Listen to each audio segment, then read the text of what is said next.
So the other day, I was talking to a friend of mine who had watched my latest video talking about what I learned from directing my first short documentary. In that video, I talked about not wanting to be a director and wanting to work in post-production as an editor and as a colorist. And my friend was like, who is a colorist? What does a colorist even do? And I'm like, I'm gonna make a video, and here's that video. So let's jump right into it. A colorist is a post-production specialist that works to achieve a certain mood or style within a certain project. A colorist works on projects from YouTube videos to films to commercials to wedding videos to any various projects that need a colorist to work on them. The colorist ensures that the completed film looks precisely as intended. The colorist also corrects technical color errors and, when necessary, adjusts colors to give the picture a natural appearance. This particular aspect of the entire process is called color correction. The colorist usually comes in at the end of the project. Usually after the project has been shot and edited, the colorist comes in and gives the picture the final look. The job of the colorist is often one of the most integral processes of the entire filmmaking process because it affects the entire image. It affects how everything looks. It affects the feeling of the image. It affects how everything comes together to make your picture look professional. When you're shooting with a camera that has a high dynamic range, sometimes you're shooting on a camera that has some log footage. Using the log footage that your footage was shot in, understanding how to add colors to the background, add colors to specific images, fix different issues, and work to ensure that the overall picture looks amazing is the job of a colorist. In my opinion, the job of a colorist is threefold. You have the technical, you have the creative, and you also have the interpersonal relationships. The technical part of a colorist job can be broken down into different parts. There's a part that comes with understanding computers. You have to understand how to use a computer because you're working with large files. Your computer has to be able to run fast. If you don't know how to fix different issues within your computer, then you'll be working slow, and as a colorist, you can't be slow. The second part is understanding cameras and understanding codecs. Different cameras shoot differently, they have different color casts, they have different codecs, and as a colorist, it is your job to understand how these different codecs and how these different cameras can work together within a particular image, because sometimes you're working on projects that shot on different cameras in different settings, in different situations. You have to understand how these codecs can come together and how you can work with them to bring a final project together. Another technical aspect that you have to work on as a colorist is understanding the software. I personally use DaVinci Resolve, but most people edit in Premiere Pro or edit in Avid if you're working on commercials and movies, or they work on various different softwares out there. And understanding how these different softwares work so you can ingest your footage into your software of choice, that process is called conforming.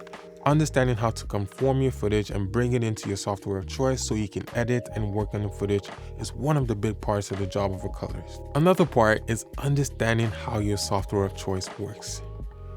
Every colorist that I've listened to, every colorist that I've heard speak has talked about understanding your software and being able to use it with your eyes closed. I personally can use DaVinci Resolve in any situation, under any circumstance, because I understand how everything works within DaVinci Resolve. Some other colorists use Baselight, they use Mystica.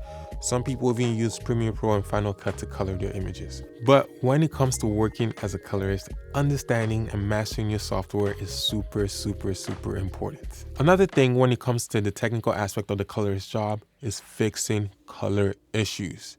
I can't tell you how many times I'm sitting working on a project and the white balance is off, the color cast is off, you have to match different shots. A lot of the job is fixing issues within the image. Sometimes when you're working on a project, it's not particularly shot to the best of its abilities. Sometimes filmmakers make mistakes. Sometimes you make mistakes when you're shooting your own stuff. But a big part of the job of a colorist is understanding what the issues are and how to fix those issues. Now, when it comes to the creative aspect of the job, this is the part that I love the most. This is the part that some people refer to as color grading. When it comes to color grading, you have to understand how different colors work together, how the feeling, how the story, how everything within a particular image, within a particular movie, within a particular picture is coming together to tell a story. And the job of a colorist is to understand the story, understanding the lighting, understanding the codecs and how everything's working together, and then bringing everything together to make the whole project look beautiful. This is where color theory comes into play. This is where you work on analogous colors. This is where you work on complementary colors.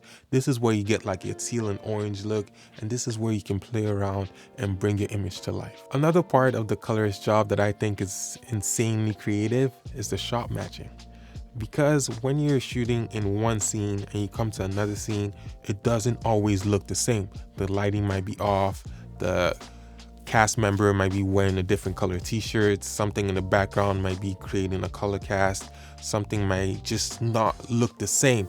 And a big part of the job of the colorist is matching all these shots so that there's a consistent flow throughout the entire movie, throughout that particular scene. When it comes to shot matching, one of the main jobs is making sure that the audience is brought into the picture, is brought into the overall image, so everything looks seamlessly put together. The third part of the job of a colorist I find is the interpersonal skills. The job of a colorist is to make sure that the work that the cinematographer, the filmmaker, the videographer have shot looks beautiful. And in order to do that, you have to understand what they want. And that comes with pulling out information, working with visuals, working to make them feel good about the project that they've worked on, because at the end of the day, you're in the business of servicing. You're servicing a client. You're trying to service a client. You're trying to get information from them so you can give them what they actually want, what they want the project to look like. Because if they understand what they want and if you're able to give them what they want, everybody's happy. You're able to work on projects after project after project. Another question that I personally have, and one that I've worked on finding out the answer to, is how does one become a colorist? I personally don't even know what that feels like yet, because I don't think I'm a colorist. I work every day, I practice every day, I'm doing my thing every single day, and I just want to become a colorist. I know I'm going to become a colorist regardless of what anybody says, regardless of whatever happens in this world. I am going to become a colorist. What I've heard, what I've seen, what I know is that you have to keep practicing, you have to keep working every single day, you have to keep doing the thing. Right? And that's the only way I know that you can become a colorist. Put your work out there, keep practicing, reach out to people, make some connections, and the rest will fall into place. And that brings us to the end of the video. If this video has brought you any value, make sure you like and subscribe, as this goes a long way to making sure I produce more content like this. Thank you so much for watching. Until next time, make sure you stay safe, make sure you stay coloring, and I'll see you in the next video. Bye.